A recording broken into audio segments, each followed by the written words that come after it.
Nosotros nos congregamos hace cerca de 3 años en la casa del alfarero.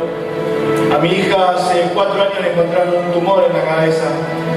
Hizo un tratamiento, mejoró, está bien, tuvo una pequeña recaída, pero ya está tratada, ya está sana. Son los tiempos de la ciencia. Ahora hay que esperar, pero declaramos la sanidad. Hace aproximadamente un mes, mi hija en una caída de defensa, que es algo habitual en el tratamiento, se le bajan las defensas, se ponen neutropénicos, es el término exacto. Levantó fiebre, fuimos al Garrahan y le detectaron una pequeña neumonía. Requirió internación para pasar antibióticos y en el transcurso de 2 días pasó a terapia intensiva, de la noche a la mañana. Con respirador, 12 días, los médicos nos dieron prácticamente chases nulas. Cuando un médico te dice, si ustedes son creyentes, tengamos fe, significa que para ellos ya está en manos de Dios. Esas fueron las palabras de los médicos. Yo trabajo hace muchos años con médicos, trabajo en un hospital, trabajo en la Secretaría de Salud, tengo a cargo médicos, y los médicos son escépticos, agnósticos.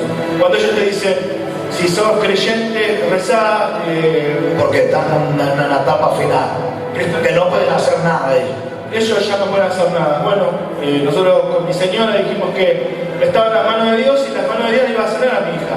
Amén. Y bueno, usted fue, oró también, y estuvo muy grave, dependía de un respirador. Después de 14 días le sacaron el respirador, bajó la ansiedad, estuvo en coma farmacológico. Los médicos me dijeron, la verdad que es una luchadora, va a costar mucho que levante otra vez físicamente. Y en el transcurso de una semana, después de estar en terapia, le dieron el alta, respira bien, tiene su peso, camina, habla y todo, por la gloria de Dios. Cuando la vimos, porque los familiares no podían entrar y nos dieron permiso por ser pastor para orar, pero estaba en un estado crítico, ¿verdad, Juan? En el peor de los estados. El peor de los estados. Pero nunca dejamos de creer. ¿Cuántos dicen amén? Diga conmigo, para el que cree, todo lo es posible. Y hoy su hija está en su casa, sana y salva.